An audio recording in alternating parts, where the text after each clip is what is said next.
আসসালামু আলাইকুম। Construction details থেকে আজকে আমাদের ভিডিও যে বিল্ডিং এ আমরা যে স্যানিটারি কাজ করাই, আজকে দেখাবো যে সিপিভিসি, যেটা হচ্ছে আপনার বৈজ্ঞানিক নাম ক্লোরিনেটেড পলিভিনাইল ক্লোরাইড। এটা হলো চায়নাতে উৎপাদন, মানে চায়নাতে এর উৎপন্ন হয়েছে। এটা কেন ব্যবহার করা হয় বহুতল ভবনে, এবং এটা আপনি জেলা শহরে খুবই কম দেখতে পাবেন, কারণ জেলা শহরে আমরা যে থ্রেড পাইপ যেটাকে চিনি, থ্রেড পাইপ বা পিপিআর পাইপ বলা হয়, ওইটা দিয়ে কাজ করা হয়।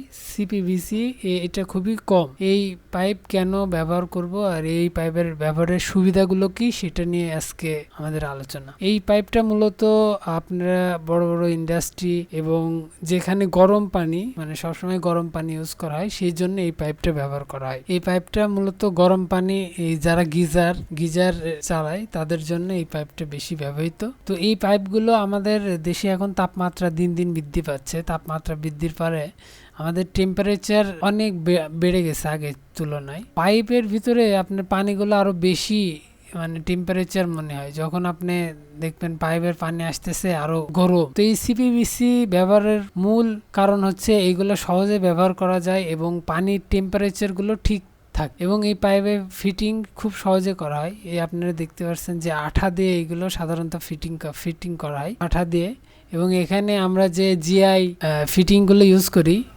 ওইটার থেকে এটা অনেক সহজে ফিটিং করা যায়। আপনারা দেখতে পাচ্ছেন আঠা দিয়ে কিভাবে ফিটিং করে, এটা খুব সহজেই হয়ে যায়। এটা কোনো লিকেজ হয় না, মানে আপনার পানির টেম্পারেচার ভালো থাকে।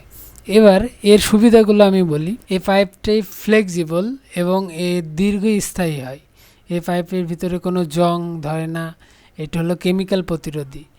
এটা হাই টেম্পারেচার এবং লো টেম্পারেচার ব্যবহার করা হয়।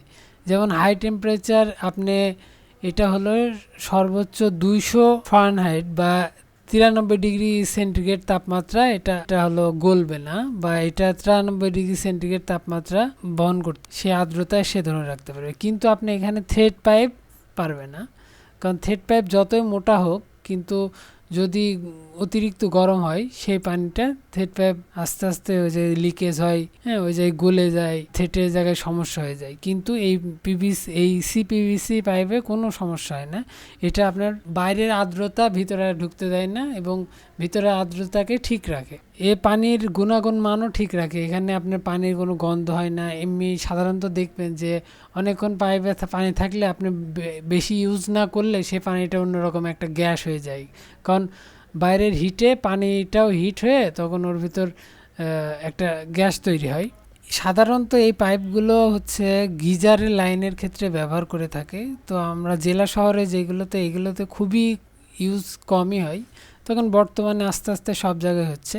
তো এখানে আপনারা দেখতে পাচ্ছেন, এখানে ফ্ল্যাট ওনার যারা, তারা সবগুলোই সিপিভিসি ইউজ করছে। তারা নিজেরা এখানে থাকবে, এই জন্যে ভালো কিছু চায়, মানে যখন নিজেরা থাকতে চায় তখন সবসময় ভালো কিছু চায়।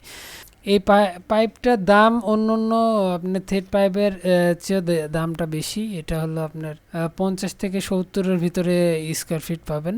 এটা হচ্ছে অ্যাসিড এবং অ্যালকোহল হাইড্রোকার্বনের প্রতিরোধী। এটা মানে এর ভিতরে কোনো আপনার পানি থাকলে কোনো বিক্রিয়া করবে না, বা পানি নর্মালি থাকবে। আর এই পাইপটাকে আপনি ফ্লেক্সিবল বাঁকা করতে পারবেন। এই পাইপটা মূলত অধিক তাপমাত্রা বহন করা ব্যবহার করা হয়। তো এই ছিল ভিডিও। যদি ভালো লাগে অবশ্যই লাইক করবেন, কমেন্ট করবেন এবং শেয়ার করবেন। এবং নেক্সটে আমরা পিপিআর বা থ্রেড পাইপ নিয়ে কথা বলবো, থ্রেড পাইপের ফিটিংস নিয়ে। তো অবশ্যই যদি ভালো মনে করেন তাহলে সাবস্ক্রাইব করবেন। ধন্যবাদ। আল্লাহ হাফেজ।